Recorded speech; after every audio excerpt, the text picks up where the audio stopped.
Something big is shifting behind Russia's Polish image of stability, and the cracks are starting to show. The US military is gearing up to transform its drone strategy thanks for the lessons learned from Ukraine's frontline. Let's unpack the details and put you in focus on these hot events. This is UATV. Be sure to follow us on YouTube and socials for the latest news and unique stories.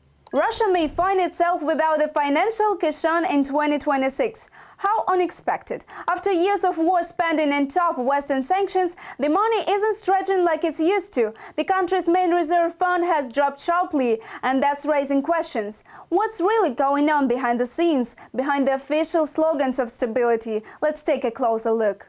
Since the start of Russia's full-scale invasion of Ukraine, the liquid portion of the country's national wealth fund, a key stabilization tool for the Kremlin, has decreased nearly fourfold. In 2022, the liquid portion of the NWF reached $145 billion. But as of May 1st, 2025, the reserve stands at only $39 billion.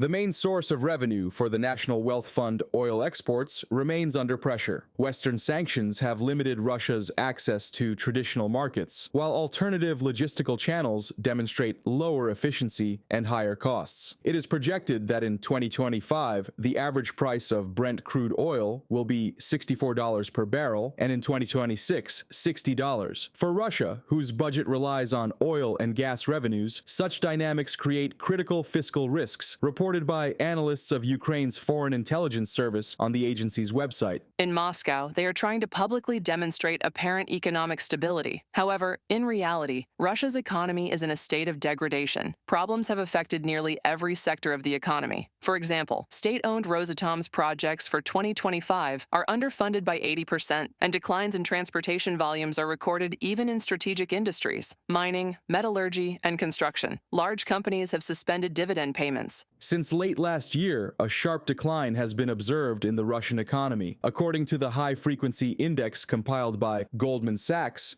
annual GDP growth rates have fallen from approximately 5% to 0. Similar trends are noted by VEB, Russia's development bank. Sberbank's business activity indicator also shows a downturn from the publication in The Economist.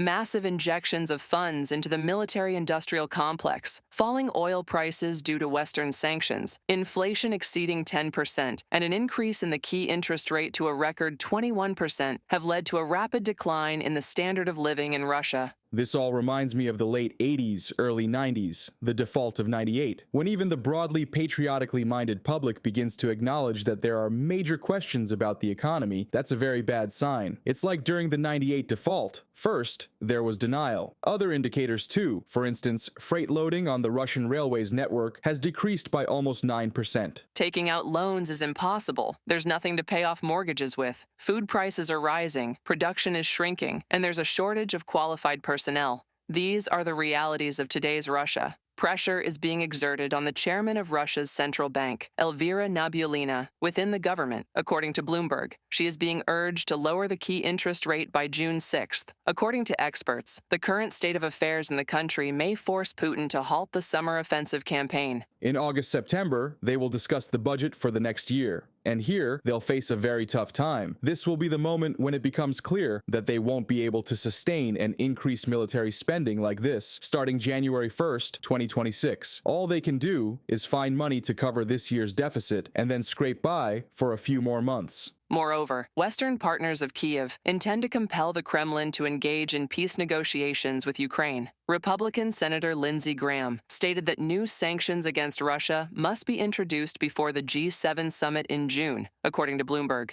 Graham noted that the bill already has 82 co-sponsors, and he is coordinating work on the document with the White House. The bill, as a reminder, provides for the introduction of 500% tariffs on imports from countries that purchase, in particular, Russian petroleum products and uranium, reported by Yulia Hranovska, UATV News.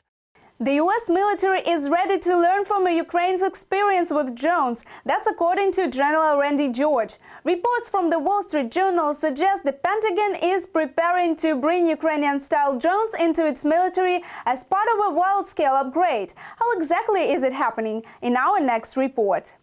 The United States is stockpiling weapons at an unprecedented speed, wrote Donald Trump on the social network Truth Social after a meeting with the command of the American military. The White House chief has repeatedly stated that revitalizing the armed forces will be one of the priorities of his tenure. In April, Trump approved the country's defense budget of approximately $1 trillion. At the same time, the U.S. president hopes that Washington will not have to go to war. Just had a wonderful conversation with our military leaders. These are the strongest armed forces we've ever had, and moreover, we are stockpiling weapons at a pace never seen before in our country. I hope, however, that we never have to use it. Donald Trump, President of the United States, on Truth Social. The most ambitious military project recently announced by Trump is the Golden Dome. The system will include satellites with interceptors in low orbit, mobile air defense complexes on U.S. territory, and a fleet of ships equipped with radars and anti-aircraft missiles. According to the White House chief, the Golden Dome will be capable of protecting U.S. territory from hypersonic, ballistic, and cruise missiles, as well as launches from space. The project is planned to be implemented within 3 years, with an estimated budget of $175 billion. Today I'm pleased to announce that we have officially selected an architecture for this state-of-the-art system that will deploy next-generation technologies across the land, sea, and space, including space-based sensors and interceptors.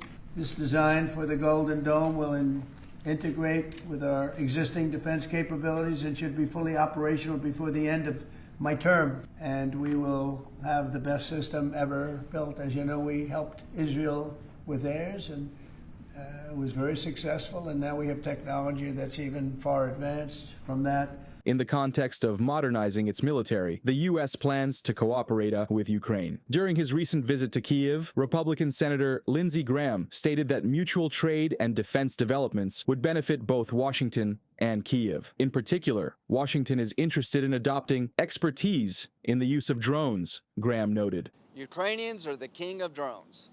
You dominate drone warfare. You're the most expert people on the planet how to make a drone and use a drone.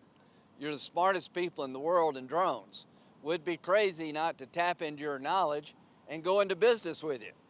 So we're going to go into business with you in the drone space, and we're going to have a business relationship with you in the defense space, and I would expect that you'll be a good market for advanced American weapons. Washington identifies Beijing as the primary threat to its security. U.S. Defense Secretary Pete Hegseth stated that to counter the Chinese threat, not only the United States, but also European and Pacific region countries must increase defense industry spending. Hegseth accused the PRC of attempting to gain increasing influence in Latin America and preparing for a military seizure of the island of Taiwan.